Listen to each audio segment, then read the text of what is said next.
we must bring the one and only, Kenny Trusnik inside of this show, helping brands from 1 to 10 million plus in revenue scale, enjoy, and grow. Let's bring him inside of the show right now. Everybody, welcome the one and only Kenny Trusnik. Get in here, Kenny. What's going on, guys? How's it going, Chris, Colin? Kenny, man, even better now that you are here, my friend. I must say, I like your setup here. I feel like I think this is the Forest City logo in the background. Is that it right there? Yeah. Let's go. It looked almost like the Cotton Bowl logo, which is one of my favorite places in the whole world, in Dallas, Texas. It made me like you all the more, Kenny. Man, welcome to the show. We appreciate you making the time to join us. Yeah, thanks, guys. Appreciate you having me on. Absolutely. Man, Kenny, I would love to get some background on you because instead Sherwin-Williams, B2B, all of this kind of experience, now translating it to our consumer world. Man, Google Earth out for us a little bit. Give us some background on you. So it's funny when I tell people this. I was a bio pre-med major for maybe about a year.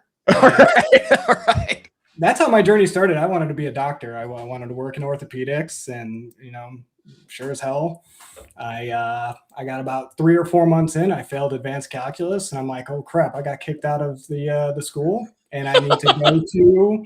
I need to figure out a new school to go into, and I stumbled into business and technology. It was called BIS at the time, business information systems, and I'm like, oh, this is kind of cool. I was, a college athlete. I was trying to figure out who I was going to be after college, because in wrestling, there isn't really professional sports. There's like UFC and MMA, and you got the basically, that's your choice, right? I was not that guy. I was a fringe college wrestler at best. And so I was at that point in my life, I was trying to figure out what I wanted to do with my life. And so I started exploring, business, marketing, logistics, the database side, and just, trying to figure out who I was. Yeah. And not going to lie, I spent, probably my sophomore year and junior year, I applied for like 60 or 70 internships, and I didn't get a single call back until March of my junior year. And the one callback I got was Toyota, believe it or not. It was really their own company. And they were like, hey, do you want to come in for an interview? And I was driving home from the interview, or I was actually at my interview. It was the funniest thing. It was the first interview question that the head of sales asked me. He's like, I ask myself every interview, would I sit across from this guy and drink a beer at a bar? And the answer is yes with you. And all right. Drove home from the interview, and I got a call back saying, hey, can you turn back around? We've got a job offer letter that we want to run by you as an intern. Boom. And that's how my professional journey started. And so it was this little, Toyota forklift dealership that was just bought by Toyota. They've been around 50 years, never done marketing. Wow. Their budget was golf balls and t-shirts with a logo on it. All right. And they were like, I finished my first project in 3 weeks, and I handed it to them. And I was like, what do you want me to do as your marketing intern? And they were like, I don't know, go figure it out. Here we go, baby. And I built basically over 4.5 years, I built a marketing department from scratch, which was, wow. I never should have been in that position, like professionally, experience-wise, but you take the cards you had and you run with it. And that's a great experience. That's how my professional career started. And so naturally, I got promoted to the headquarters. I was part of a global e-commerce B2B program for Toyota on the industrial side. Wild. Again, stumbled into something I should have no business in being, and I was designing business processes on the back end of that e-commerce. So, let's go, baby. Why am I doing this? And so, but you take what you get and you run with it, and you just keep taking those levels. So that was about half my career. I spent about seven plus years doing that for Toyota. It was awesome. Wow. This kind of, can't really, it's hard to find an opportunity. Oh, I get one, and then I just make the most of it. I don't really belong here, but I'm making the most of it. I feel like this is like everybody's story in D2C and e-commerce. It's like, I don't really know what I'm doing, but I'm trying, and it worked. Let's keep going. Yeah, one opportunity, you take it, and you do whatever you can to run with that thing. So that's always been my motto, and it's worked out great. I'll tell you that. That's great. Could you dive into what you're doing now at Forest City Digital and kind of what you guys are doing with everybody? I've heard some really interesting stuff that you guys are doing with THC Beverages. If you want to dive into that. Actually, I think I was in your town last week in Austin, right? Yeah, were you really? Yeah, I was at was it the Palmer Center in downtown? Oh yeah. Yeah, the Hemp Beverage Expo. It's the largest expo in the country for hemp beverage. Whoa. I did not know that. Whoa. I got a fridge full of goodies next door too. Good on you. Good on you.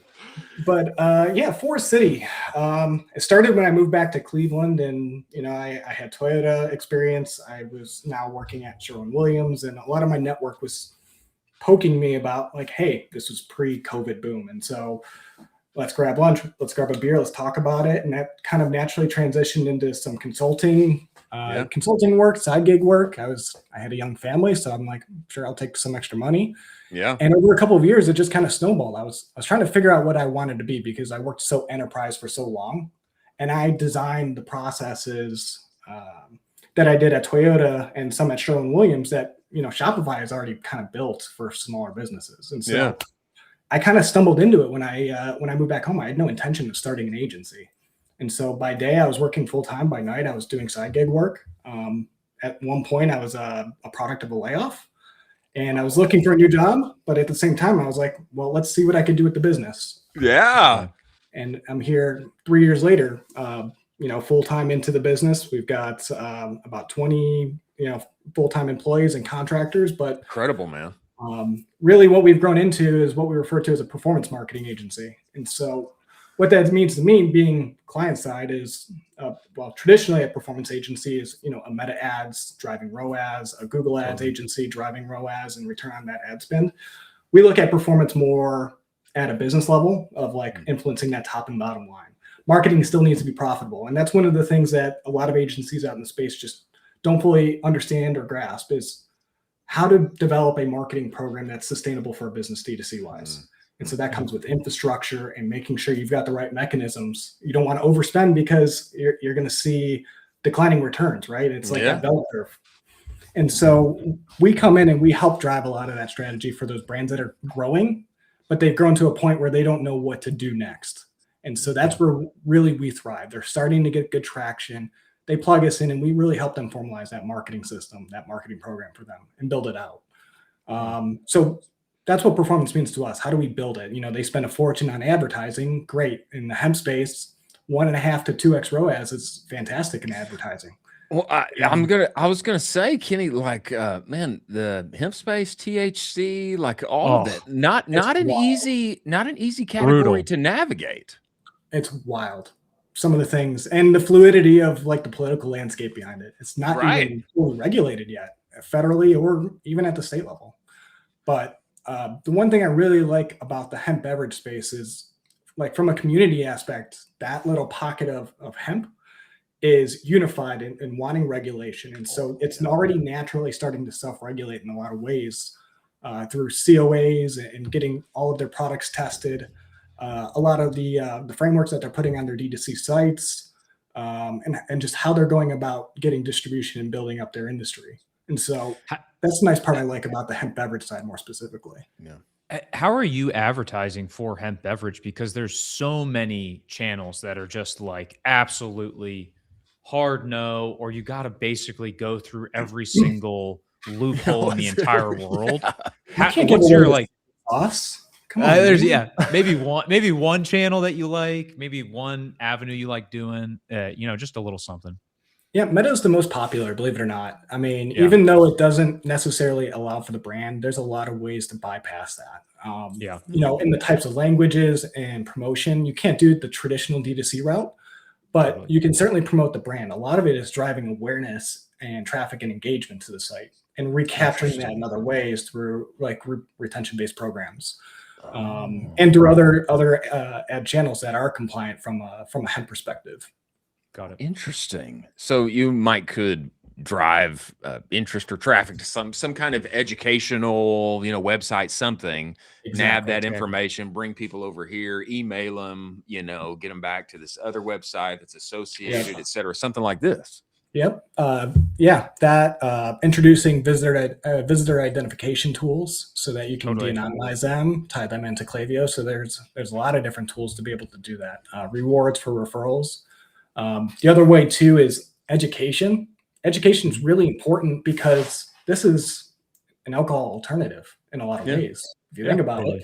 And so you have to educate individuals on the effects and what they can expect. And a lot of times people don't buy it. That's the biggest hurdle, is because they don't know what to expect if they use it.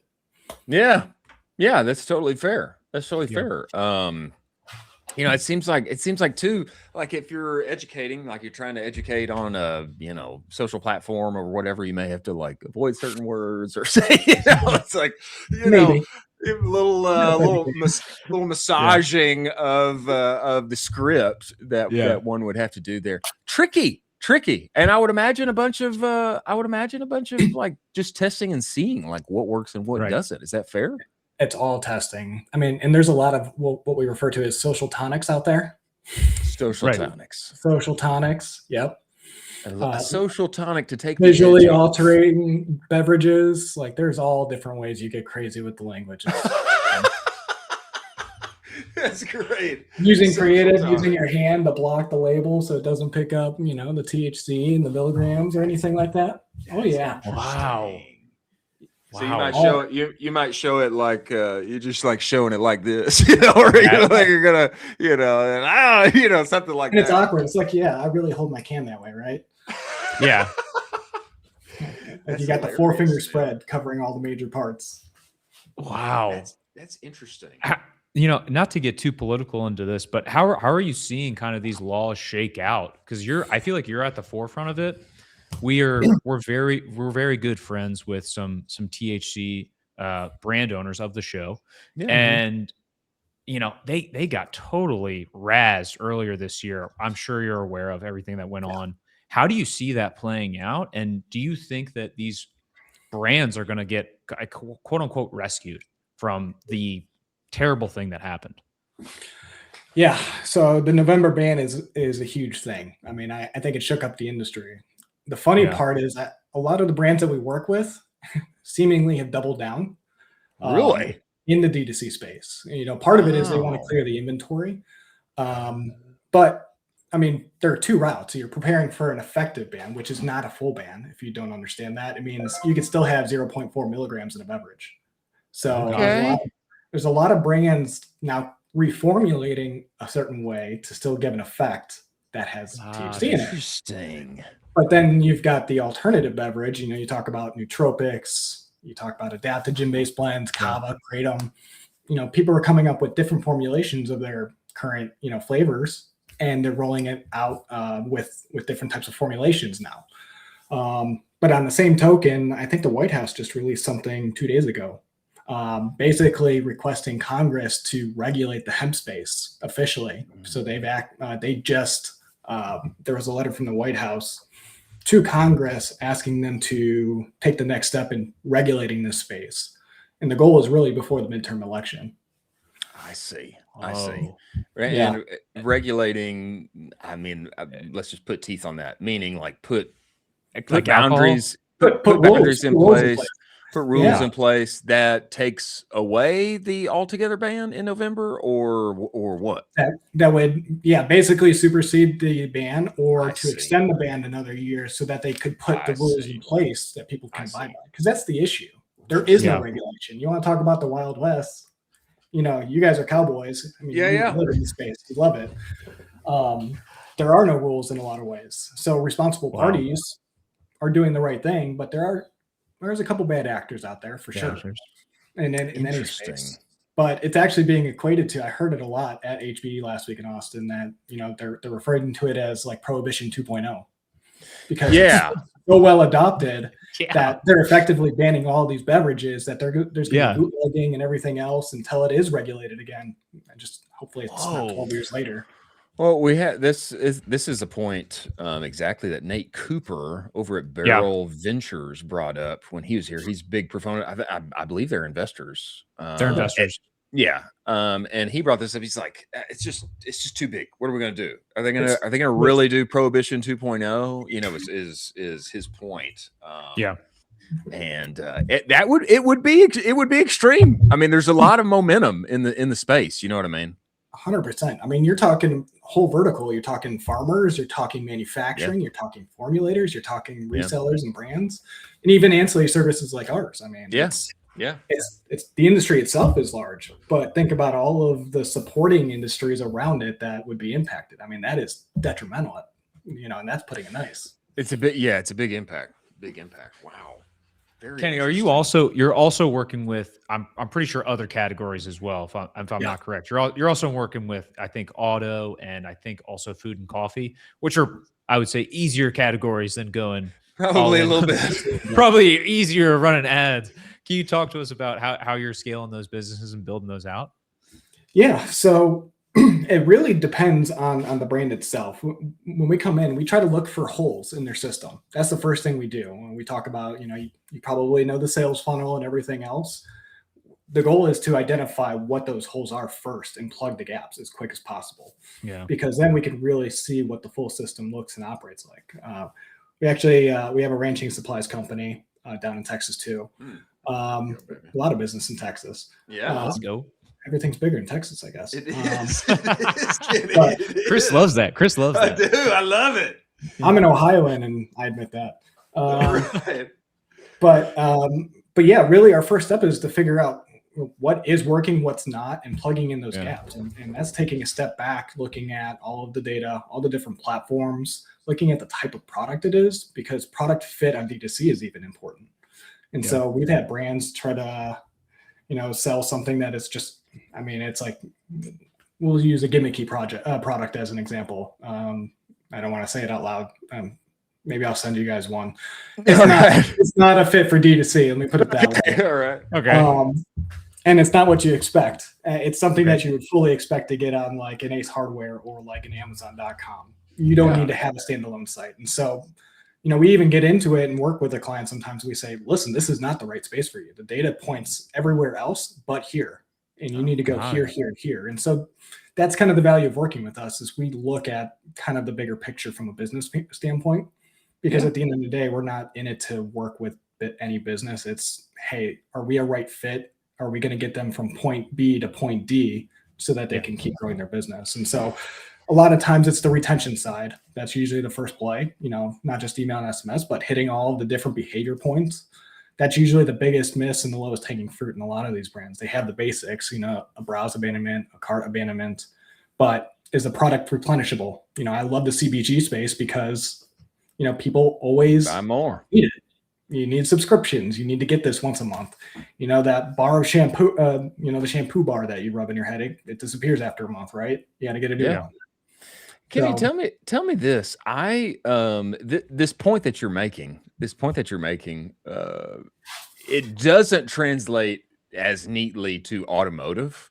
Aftermarket, you need a specific part, but just having been in that vertical a little bit, and there are some massive automotive e-com businesses that people don't even know who they are. I mean, if you said the brand, you wouldn't be impressed, but they're like giant, and there's like these holding companies. They got like 6 or 7 of them, like 6 or 7 of these 8 and 9 figure brands all in this little group. And they got like one marketer, and they're like operating these massive automotive businesses.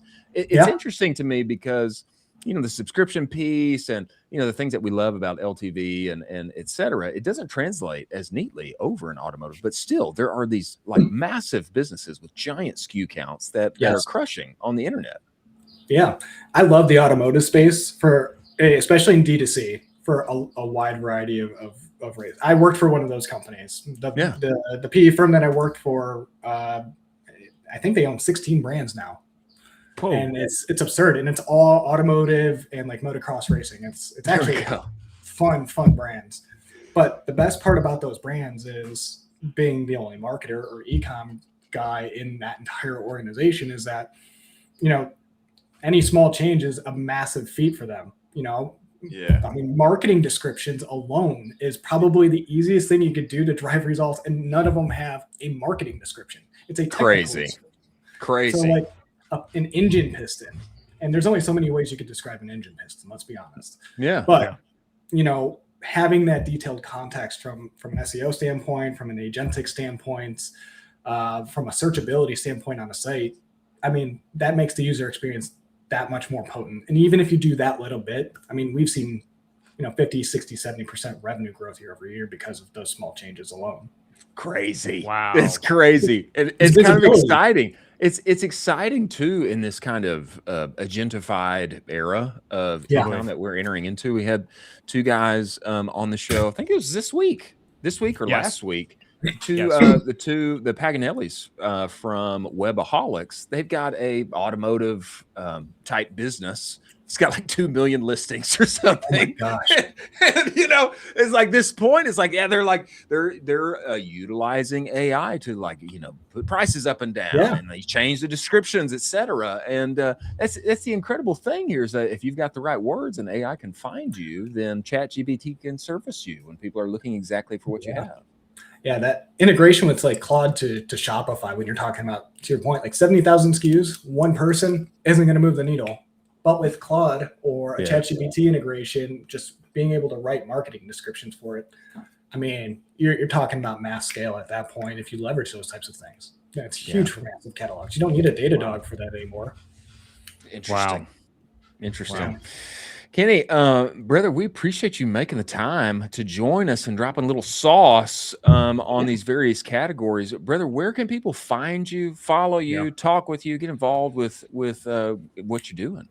Yeah. So you can always go to forestcitydigital.com. I'm always open for like a coffee and talking shop. I love doing this type of thing. This is the world I've lived in my whole career. So anytime I get a chance to do this, it's fun. But feel free to follow me on LinkedIn. Follow Forest City Digital on LinkedIn. We're always dropping nuggets, especially in those spaces that we specialize in: automotive, hemp, anything related to e-com, anything talking nerdy. We're game for. All right. Kenny, we appreciate you making the time to join us. Look forward to having you back, man. Thank you, bro. Yeah, likewise. Thanks, gents.